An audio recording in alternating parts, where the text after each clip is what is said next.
তুমি রিয়েলাইজ করবা, থিসিস করবা, অনেক স্বল্প সময়ে কাজটা করে দিবা, সেটাকে কি বলা হবে? এক্সপার্ট বলা হবে। কাজে কি? পারদর্শী। এক্সপার্ট মানে কি? পারদর্শী। তো মেশিন লার্নিংটা একটু আমরা জানবো, জাস্ট সংজ্ঞাটা। যে বলছে মেশিন লার্নিং হলো কৃত্রিম বুদ্ধিমত্তা অর্থাৎ এআই একটি সাব ফিল্ড যা ডেটা সেটে প্রশিক্ষিত অ্যালগরিদম ব্যবহার করে শিক্ষা মডেল তৈরি করতে যা ফলাফলের পূর্বাভাস দিবে এবং মানুষের হস্তক্ষেপ ছাড়াই তথ্য শ্রেণীবদ্ধ করতে সক্ষম। এটা হচ্ছে মেশিন লার্নিং এর কাজ বা কাকে বলে। এরপর হচ্ছে ন্যাচারাল ল্যাঙ্গুয়েজ প্রসেসিং।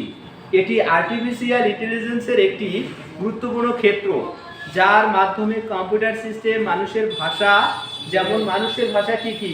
ইংরেজি হতে পারে, বাংলা হতে পারে, আরবি, উর্দুও হতে পারে ইত্যাদি, বলছে বুঝতে সক্ষম।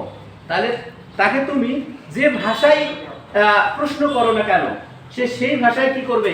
অ্যান্সার করবে।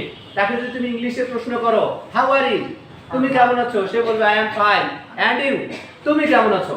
তাহলে আমরা যদি বাংলায় প্রশ্ন করি যে আপনি কেমন আছেন, সে বলবে আমি ভালো আছি, আপনি কেমন আছেন। তাহলে যখন আমরা যে ভার্সনে সে তাকে কথা বলবো বা যে ভাষায় কথা বলবো, সে ভাষায় কি করবে? অ্যান্সার করবে। এটাকে বলা হয় ন্যাচারাল ল্যাঙ্গুয়েজ প্রসেসিং। ন্যাচারাল কি?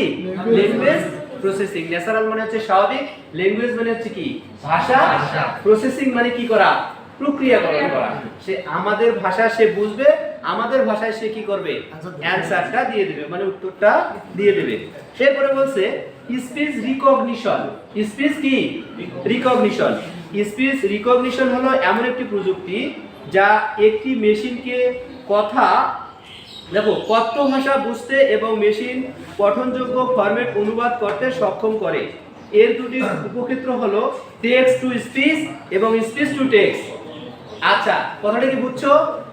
Text to speech, speech to text. অর্থাৎ এটা কোন এ থাকলো? যে স্পিচ রিকগনিশন, মানে স্পিচ মানে কি? বক্তৃতা, কথ্য বা কথাগুলা। তাহলে আমরা এখন বলি যে মোবাইলের আমরা যখন কিবোর্ডে টাচ করি, কিবোর্ডে আমরা হাত দিয়ে লিখতে পারি, বর্ণগুলো লিখি না, লিখে বলি যে আমাকে এটা তুমি খুঁজে দাও, সে সুন্দর করে খুঁজে দিল, তাই না? এখন তুমি যদি না লিখে ওর যে শুনতে পারে সে ভয়েসটাতে ক্লিক করে তাকে যদি বলো যে এটা আমাকে এনে দাও, সে সাথে কি করে? সার্চ বারে লেখে না? অর্থাৎ আমরা মুখে বলেও কি করতে পারি? সার্চ করতে পারি। তাহলে লিখেও সার্চ করতে পারি, মুখে বলেও কি করতে পারি? সার্চ করতে পারি। তাহলে এটা হচ্ছে কি? Speech to text. Speech to কি? টেক্সট। আর টেক্সট টু কি? স্পিচ। যখন তুমি স্পিচ করবা সে টেক্সট নিয়ে নেবে। হ্যাঁ, যখন তুমি কথা বলো তখন সে কথাগুলোকে বর্ণে পরিবর্তন করবে, ঠিক আছে? সে তখন তোমাকে খুঁজে দেবে। আর যদি তুমি লিখে তাকে দিয়ে দাও, সে সেটাকে কি করবে? স্পিচ হিসেবে নিয়ে নেবে, নিয়ে তোমাকে কি করবে? তার ফলাফলটা দিয়ে দেবে। এটাকে কি বলে? Speech recognition. Speech recognition. তাহলে স্পিচ রিকগনিশনে কি কি থাকতে পারে? Text to speech, speech to text, এটা তোমরা সবাই জানো। এরপরে হচ্ছে কম্পিউটার ভিশন। দেখো ভিশন মানে কি বলো দেখি? ভিশন, হ্যাঁ, সৃষ্টি, দৃষ্টি। ভিশন মানে কি? দৃষ্টি। তাহলে ভিশন দুই প্রকার, এটি হলো মেশিন ভিশন এবং অপরটি হলো ইমেজ প্রসেসিং। মেশিন ভিশন একটি কম্পিউটার ভিশন অ্যাপ্লিকেশন যা কোনো মেশিনকে বিভিন্ন অবজেক্টকে শনাক্ত করতে সক্ষম করে। এক বা একাধিক ভিডিও, ক্যামেরা, অ্যানালগ থেকে ডিজিটাল কনভারসেশন। তো কনভারসেশন মানে কি? কথোপকথন। কনভারসেশন মানে কি? মানে আলাপ আলোচনা করা, একে অপরের সহিত কি করা? কনভারসেশন করা, মানে আলাপ আলোচনা করা। এবং ডিজিটাল সিগন্যাল প্রসেসিং ব্যবহার করে মেশিন ভীষণ ভিজুয়াল তথ্য ক্যাপচার ও বিশ্লেষণ করে। ক্যাপচার, কোনো কিছু একটা ক্যাপচার করে না? দেখো, অন্যদিকে ইমেজ প্রসেসিং বলতে বোঝায় ডিজিটাল কোনো ইমেজের ওপর নানান রকম ম্যাথমেটিক্যাল অপারেশন চালিয়ে সেই ইমেজ বা ফ্রেমের নানান রকমের বৈশিষ্ট্য, গুণাগুণ বের করে আনা এবং সেগুলোকে ব্যবহার করে কাঙ্ক্ষিত ফলাফল লাভের চেষ্টা করা। মনে করো তুমি 20 বছর আগে হারিয়ে গিয়েছো, ঠিক আছে? তুমি 20 বছর আগে কেমন ছিলা? অবশ্যই ছোট ছিলা।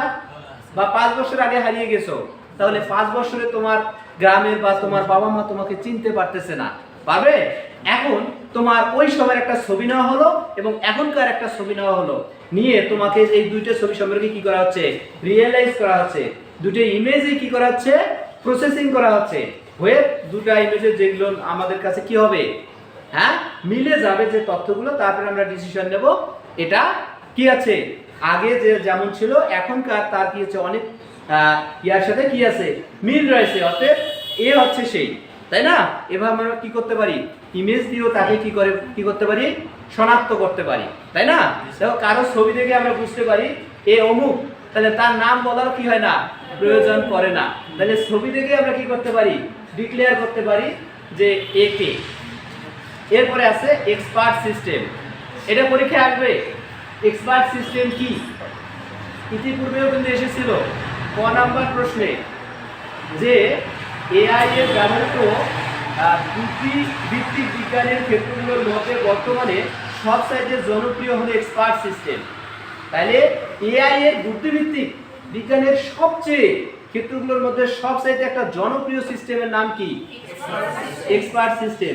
তাহলে এক্সপার্ট সিস্টেম কাকে বলে? এক্সপার্ট সিস্টেম হলো একটি প্যাকেজ সফটওয়্যার। কেমন সফটওয়্যার?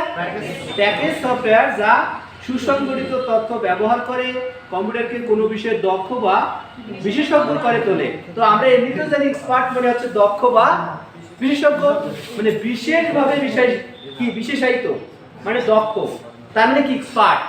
তাহলে এটা একটা কি প্যাকেজ সিস্টেম অ্যাপ্লিকেশন, মানে প্যাকেজ তো জানো অনেকগুলোর উপাদানের সমন্বয়ে একটা প্যাকেজ তৈরি হয়, বলে না, যেটার সাথে আপনি যদি একটা মোবাইল কেনেন এর সাথে সিম ফ্রি, কভার ফ্রি, টাচের ইয়াটা ফ্রি, তাই না, চার্জারটাও ফ্রি, হেডফোন ফ্রি।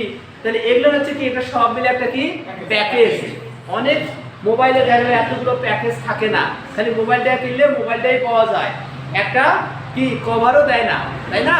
তাহলে ওটা তো কি থাকে না, প্যাকেজ থাকে না। তাহলে প্যাকেজ বলতে কি বুঝলাম, যে অনেকগুলো কি উপাদানের সমন্বয়ে একটা কি প্যাকেজ বলছে। আবার দেখো যে এক্সপার্ট সিস্টেম হলো একটি প্যাকেজ সফটওয়্যার, একটি কি সফটওয়্যার, মানে অনেকগুলো সফটওয়্যার মিলে একটা কিন্তু প্যাকেজ হয়েছে, তাই না? তাহলে অনেকগুলো সফটওয়্যার যখন এখানে কাজ করবে তাহলে সেটার কাজটা অনেক দ্রুত, অনেক সুন্দর এবং অনেক স্বচ্ছ হবে। তাহলে এক্সপার্ট হয়ে গেল, হ্যাঁ, এর জন্য এক্সপার্ট হয়েছিল। যে এক্সপার্ট সিস্টেম হলো একটি প্যাকেজ সফটওয়্যার যা সুসংগঠিত তথ্য ব্যবহার করে কম্পিউটারের কোনো বিষয়ে দক্ষ বা বিশেষজ্ঞ করে তোলে বা কি শক্তিশালী করে তোলে। ব্যবহারকারীরা এই সিস্টেম থেকে প্রশ্ন করে উত্তর জানতে পারেন, যেমন ডাক্তাররা চিকিৎসা সংক্রান্ত জটিল সমস্যার কথা কেডুলাস ও মাইসিন নামক এক্সপার্ট সিস্টেম থেকে প্রশ্ন করে জেনে নিতে পারে। দেখছেন অনেক কি এমন জটিল রোগী গিয়েছে ডাক্তারের কাছে, ডাক্তার এটা সিদ্ধান্ত নিতে পারছে না, তখন ডাক্তার যদি এআই কে প্রশ্ন করে যে আমি এই রোগীর এই সমস্যা, আমি এনাকে কিভাবে অপারেশনটা করতে পারি, এনার অপারেশনটা আমি কিভাবে করতে পারি, যদি এআই কে প্রশ্ন করা হয় তাহলে এআই কি করবে, এই কথা ক্যাডুলাস ও মাইসিন নামক এক্সপার্ট সিস্টেম থেকে সে কি করে দেবে, উত্তরটা দিয়ে দিবে। তাহলে আমরা ওখান থেকে জেনে নিতে পারবো। তাহলে কম্পিউটার ডিজাইনাররা, তাহলে যিনি কম্পিউটার কি করছেন, ডিজাইন করছেন, মডিফাই করছেন, অনেক সুন্দর করছেন, এটাই তো ডিজাইন। দেখো আরআই নামক এক্সপার্ট সিস্টেমকে প্রশ্ন করে সাহায্য নিতে পারে। এক্সপার্ট সিস্টেম কারিগরকে সাহায্য করতে পারে, জটিল যন্ত্র সারিয়ে তুলতে যুদ্ধের কৌশল শিক্ষা দিতে পারে, মানসিক অফিসারকে, দেখো তো সামরিক অফিসারকে। কম্পিউটার যত দ্রুত হবে এক্সপার্ট সিস্টেমও তত বেশি এক্সপার্ট হতে পারবে। এক্সপার্ট সিস্টেম গঠনে সহায়তাকারী উপাদানগুলো হলো নলেজ বেস ও সফটওয়্যার রিসোর্স। তাহলে আমরা এটা বুঝলাম যে আসলে এক্সপার্ট সিস্টেম কাকে বলে, হ্যাঁ, এটা কিভাবে কাজ করে থাকে। এক্সপার্ট সিস্টেমটা কি বলো দেখি, একটি প্যাকেজ সফটওয়্যার। এক্সপার্ট সিস্টেমটা কি, প্যাকেজ সফটওয়্যার যা সুসংগঠিত তথ্য ব্যবহার করে কম্পিউটারকে কোনো বিষয়ে দক্ষ বা বিশেষজ্ঞ করে তোলে। তাহলে যে কোনো প্রশ্ন আমরা এক্সপার্ট সিস্টেমকে করলে সে কি করবে, অ্যানসার বা উত্তর দিয়ে দেবে। তাহলে আমরা জানলাম এটা মূল উপাদান কি জানলাম, বলো নলেজ বেস, নলেজ বেস, আর একটা কি সফটওয়্যার রিসোর্স, সফটওয়্যার কি রিসোর্স। তো আমরা আর নিচ্ছি না এখানে। তো একটু আগে যেটা বলছিলাম যে চ্যাট জিপিটির কথা বলছিলাম, ঠিক আছে? চ্যাট কি জিপিটি, তো এটা বলছে চ্যাট বট এক ধরনের কম্পিউটার প্রোগ্রাম যা মানুষের সাথে বুদ্ধিদীপ্ত আলাপ আলোচনা চালিয়ে যাওয়ার সক্ষমতা নিয়ে বানানো হয়েছে। তোমার বন্ধু নাই, চ্যাট জিপিটি তোমার বন্ধু হতে পারে। তোমার সাথী নাই, তার সাথে তুমি গল্প করতে পারো, আলাপ আলোচনা করতে পারো, সব সমস্যার সমাধান করতে পারো। তোমার কি মন খারাপ, তোমার কি ভালো লাগতেছে না, তুমি চ্যাট জিপিটির কাছে গিয়ে তাকে প্রশ্ন করো যে আজকে আমার মন খারাপ, আমি কি করব। সে তোমাকে বলবে তুমি একটা বই পড়ো, তোমার যদি খুব বেশি খারাপ লাগে তুমি ঘুমিয়ে পড়ো, এত থেকে এতটা সময় তুমি ঘুমাও, তারপর উঠে ফ্রেশ হয়ে কিছু খাও, তোমাকে সমস্ত পরামর্শ সে দিয়ে দেবে। তাহলে দেখো কত সুন্দর একটা বিষয়। হ্যাঁ, আমাদের কি আরো মন খারাপের কিছু আছে? তাহলে মন অটোমেটিক্যালি ভালো হয়ে যাবে ওখানে যদি আমরা যাই। তারপর দেখো কৃত্রিম বুদ্ধিমত্তার ব্যবহার, এআই। এআই এর ব্যবহার কোথায় কোথায় করা হয়? তাহলে এআই মানে কি বলো? এআই মানে আর্টিফিশিয়াল ইন্টেলিজেন্স। তাহলে আর্টিফিশিয়াল ইন্টেলিজেন্সের ব্যবহার কোথায় কোথায় করা হয়? তো দেখো, এক, সবাই শুনতেছো? এক, মনুষ্যবিহীন গাড়ি এবং বিমান চালনার ক্ষেত্রে। এমন কিছু গাড়ি আছে যেখানে মানুষ চালনা করে না, বা মানুষ চালায় না, বা মানুষ থাকে না, ঠিক আছে? কিছু ফ্লাইট বা বিমান আছে যেগুলোতে মানুষ থাকে না, যেমন ড্রোন। হ্যাঁ, ড্রোনগুলা উড়ানো হয়, ড্রোনে কি মানুষ চালায় বা মানুষ থাকে? মানুষ ছাড়াই ড্রোন উঠতে পারে বা মানুষ নিয়েও উঠতে পারে। তাহলে সবভাবে এভাবে কাজ করা যেতে পারে। এটা হচ্ছে কৃত্রিম বুদ্ধিমত্তার ব্যবহার। দুই, আবহাওয়ার সফল ভবিষ্যৎবাণী করার ক্ষেত্রে। আজকে আবহাওয়া খারাপ, আগামীকাল বৃষ্টি হবে কিনা এটারও ভবিষ্যৎবাণী সে সুন্দর করে দিতে পারে, কারণ সে মেঘগুলোকে বিশ্লেষণ করে, আকাশকে পর্যবেক্ষণ করে, সাগর মহাসাগরকে বিশ্লেষণ করে আগামীকালের আবহাওয়ার পূর্বাভাস সে দিতে পারে।